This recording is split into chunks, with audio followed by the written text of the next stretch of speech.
이것을 완전히 없애버린다라면은 지역 사람들은 서울 사람 외에는 전부 다 국민이 아니라 개돼지로 보는 것이죠.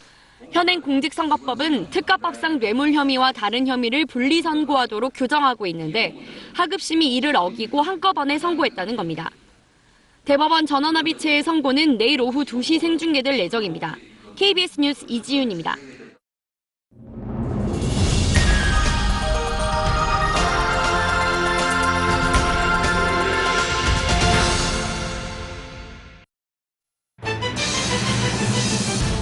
경찰청이 어린이 교통사고 다발 지역을 공개했습니다. 경북 지역은 8곳이나 되는데 경찰이 개학을 맞아 이들 지역에 대한 교통 위반 차량을 집중 단속합니다.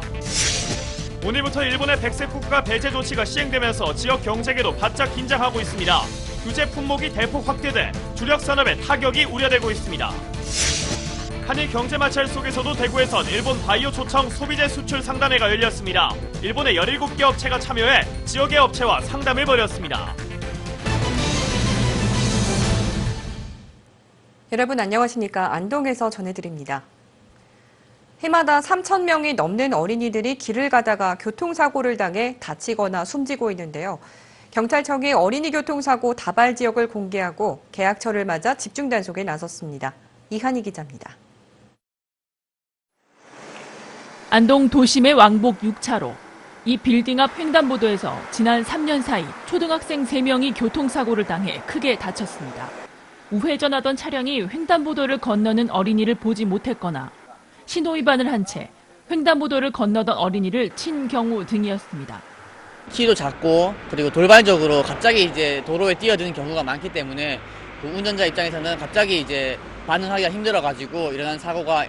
지난 5년간 어린이 교통사고가 3건 이상 난 곳은 경북의 8곳, 포항 원동초등학교 인근이 가장 많았고 구미와 안동 등 주로 시지역에서 많이 발생했습니다. 등교 시간, 안동의 한 초등학교 앞을 나가봤습니다. 어린이들이 바쁘게 도로를 건넙니다. 지나가는 차들과 불법 주차된 차들 사이를 비집고 길을 건너느라 종종 위험한 상황이 연출됩니다. 어린이 보호구역입니다. 절대 주정차 금지구역이지만 보시는 것처럼 불법 주차된 차량이 질비해 아이들이 갑자기 튀어나올 경우 운전자가 보지 못하는 일이 발생합니다. 교통봉사를 할 수 없는 부분들은 애들이 이렇게 중간중간에 차가 오는데 불구하고 그때 이제 지나갈 때가 있는데 그럴 때도 좀 위험하다는 생각들을 하고. 경찰은 개학을 맞아 다음 달까지 어린이 교통사고 다발 구역을 중심으로 신호와 속도 위반을 집중 단속합니다. 또 어린이들은 무단 횡단을 하지 않고 초록불이 들어오더라도 좌우를 잘 살핀 뒤에 길을 건널 것을 당부했습니다. KBS 뉴스 이한입니다.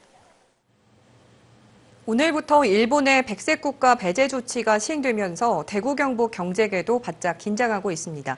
그동안 반도체 소재 수출 규제에 따른 피해는 거의 없었지만 앞으로 규제 품목이 대폭 확대돼 지역 주력 산업에 타격이 우려되기 때문입니다. 이종영 기자입니다.